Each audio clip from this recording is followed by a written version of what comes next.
हंसपेट नामक एक नगर में रहता था एक जमींदार,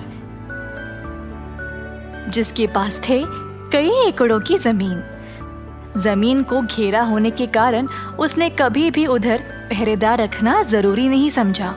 बस एक माली को रखा जमीन का ख्याल रखने के लिए। माली का नाम था रंगैया। रंगैया उसी जमीन पर एक छोटे से घर में अपने परिवार के साथ रहता था। एक दिन जमींदार वहां पर आकर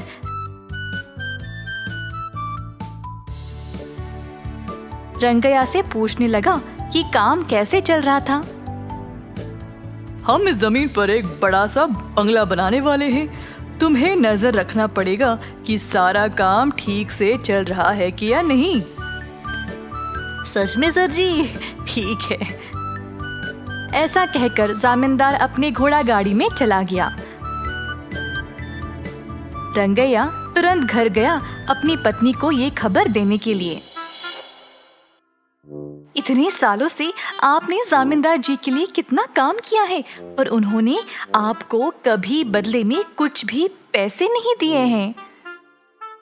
पत्नी की बात सुनकर रंगैया सोच में पड़ गया। हम जो भी कर रहे हैं दिल से कर रहे हैं, तो चिंता मत करो, सही समय पर हमें सब कुछ मिल जाएगा। कई दिन बीत गए और बंगला का कंस्ट्रक्शन शुरू हो गया। कारीगरों ने काम जल्दी जल्दी किया और कुछ ही समय में बंगला तैयार होने को आ रहा था। इसी दौरान एक रात 3 चोर दीवार कूदकर इस जमीन पर आ गए पैसों की बोरियां लिए। वहां पर उन्होंने रंगैया को देखा।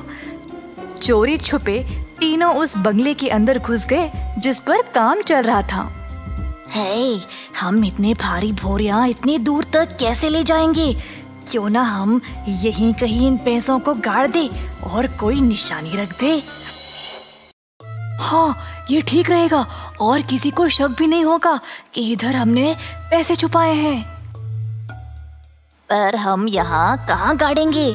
जब ये मकान पूरा हो जाएगा तो सब कुछ बदलेगा ना, फिर हम शायद पैसों को वापस ढूंढ नहीं पाएंगे। फिर हम बंगले के ठीक बाहर गड्ढा खोदकर उसमें पैसे छुपा देंगे और उसी स्थान पर एक छोटा सा पेड़ लगा देंगे। हाँ, तो फिर हम पैसे लेने वापस कब आएंगे? 2-3 दिनों में सब लोग इन पैसों के बारे में भूल जाएंगे, फिर हम आकर ले लेंगे। योजना के अनुसार तीनों चोर बंगले के बाहर आए। एक चोर गड्ढा खोदने लगा और बाकी के 2 नजर रख रहे थे कि कोई आ रहा कि नहीं। रंगैया ने अपना भोजन किया और घर के बाहर आया। जब उसने 3 आदमियों को पेड़ों के पीछे देखा, रंगैया ने छुपके देखा कि वह क्या कर रहे थे। मैंने तो सब कारीगरों को भेज दिया था, अब ये लोग कौन हैं? रंगैया ने देखा कि 3 आदमी गड्ढा खोदकर अंदर बोरियां छुपा रहे थे और ऊपर एक छोटा सा पेड़ लगा दिया। सब लोग याद रखो कि हमने पैसे यहाँ पे छुपाए हैं। अच्छा, तो उन बोरियों में पैसे हैं। काम खत्म करने के बाद तीनों चोर वहाँ से भाग गए। तुरंत रंगैया गया और वापस उस जमीन को खोदकर पैसों की बोरियों को बाहर निकाला। जब उसने इतने पैसे देखे तो वह खुशी से झूम उठा। वह पैसे की बोरियों को घर ले गया और अपनी पत्नी को दिखाना चाहा, पर तब तक वह सो चुकी थी। रंगैया ने सोचा कि अब वह सुबह दिखाएगा, तो उसने अब बोरियों को नीचे डाला और ऊपर चादर से ढांप दिया और उसी के ऊपर सो गया। सुबह रंगैया की पत्नी ने उसको सोते हुए देखकर सोचा, ये नया बिस्तर हमने कब लाया? कल तक तो नहीं था। जब उसने रंगैया को जगाया और चादर हटाकर देखा तो इतने सारे पैसे देखकर वह चौंक गई। तुम्हें ये नया बिस्तर लगा? अरे नहीं, ये तो पैसों के बोरियां हैं। पर आपको रातों रात इतने सारे पैसे कहाँ से मिले? रंगैया ने रात की सारी घटना सुनाई। तुम्हें बहुत चिंता थी ना पैसों का। अब जितना भी पैसा हमको चाहिए हमारे सामने ही है, ले लो।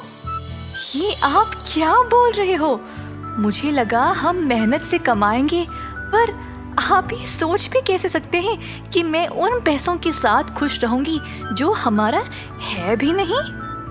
रंगैया को भी लगा कि उसकी पत्नी ठीक बोल रही थी, तो रंगैया ने तुरंत पैसे लिए और एक अनाथालय में दान कर दिया, कपड़े, खाने पीने का सामान और पुस्तकों के रूप में। कुछ दिन बाद चोर उस जमीन पर वापस आए कारीगरों के रूप में। उन्होंने वो पेड़ देखा जिसके नीचे उन्होंने पैसे छुपाए थे। तुरंत एक चोर जमीन खोदने लगा, पर उसी समय बाकी के दो ने देखा कि उस जगह पर वैसे ही कई और पेड़ भी थे। अब चोर परेशान हो गए क्योंकि उन्हें समझ नहीं आया कि वह कौन से पेड़ को उखाड़े।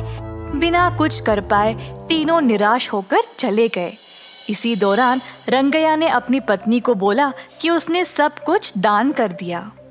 अगर चोरों को अपना पैसा नहीं मिलेगा तो हम फंस तो नहीं जाएंगे। इस जमीन पर हमारे अलावा और कोई नहीं रहता है, तो इंजाम हम पे ही आएगा ना पैसे चुराने का। हम किसी मुसीबत में फंस तो नहीं जाएंगे।